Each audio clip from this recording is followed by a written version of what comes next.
Welcome to Program for Integrated Development and Adaptation to Climate Change in the Niger Basin, PIDACC-NB. These are the major components.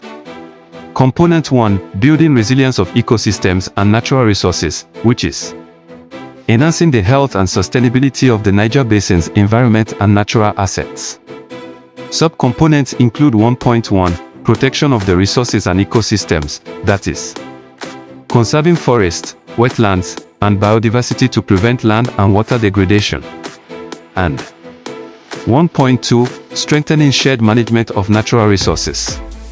Promoting joint governance and sustainable use of resources across countries and communities.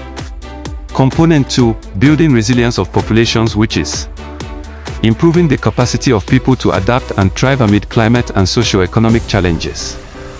Subcomponents include 2.1, multipurpose infrastructure development, that is, constructing dams, irrigation systems, and other facilities to support agriculture, water access, and energy, and 2.2, supporting measures and social protection, offering training, financial services, and safety nets to support livelihoods and reduce vulnerability. Component 3, project management, as the name implies, it involves coordinating activities, monitoring progress, and ensuring efficient use of resources across the project. For more info, reach out to us on +234 8061297395 or email us on xdandcom@pidacc.gov.ng.